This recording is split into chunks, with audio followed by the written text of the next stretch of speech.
चौथारा या अभिवादन दिनाच्या निमित्तानं आज आपले समाज प्रबोधनी जुन्नर या ठिकाणी सर्व आदिवासी कार्यकर्त्यांची या ठिकाणी बैठक झाली।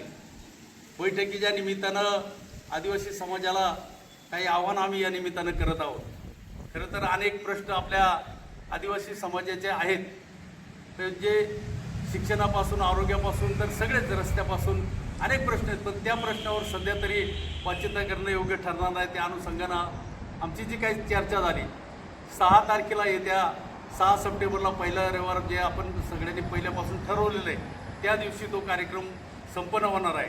नेहमीच्या रूटप्रमाणे छत्रपती शिवाजी महाराजांच्या पुतळ्यापासून रॅलीला सुरुवात होऊन आपल्या शिवनेरीच्या पायथ्यापर्यंत ती रॅली जाईल आणि त्यानंतर सभेचा कार्यक्रम होईल। त्या सभेच्या कार्यक्रमासाठी खरं तर आज जो आपला ज्वलंत प्रश्न आहे तो अदानीच्या प्रकल्पाच्या संदर्भात, त्या अनुषंगानं जे काय आपण 2 वक्ते त्या निमित्तानं ठरवलेले आहेत, तर आपला पहिला वक्ता जो आहे तो आपल्या तालुक्यातला ज्यांना या प्रकल्पाविषयी बरंच काय माहिती आहे आणि बऱ्याच ठिकाणी त्यांनी या संदर्भात मार्गदर्शन पण केलेलं आहे, काही टीव्हीवरती पण त्याचं भाषण आलेलं आहे, ते प्राध्यापक संजय साबळे आपल्या तळमाचीचे आणि आपल्याच भागातले की ज्यांचा त्या प्रकल्पाशी जास्त संबंध येतो ते पहिल्यांदा आपल्याला प्रबोधन करतील।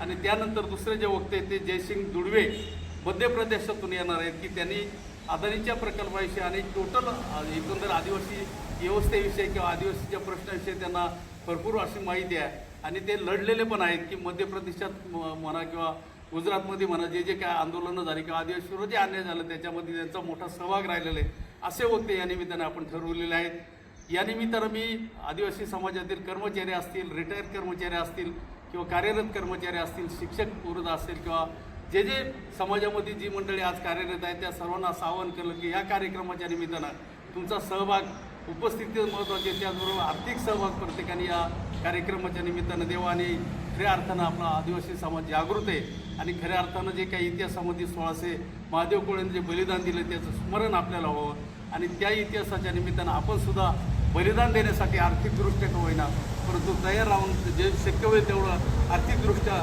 योगदान द्यावं अशा पद्धतीची विनंती करतो। धन्यवाद। जय आदिवासी।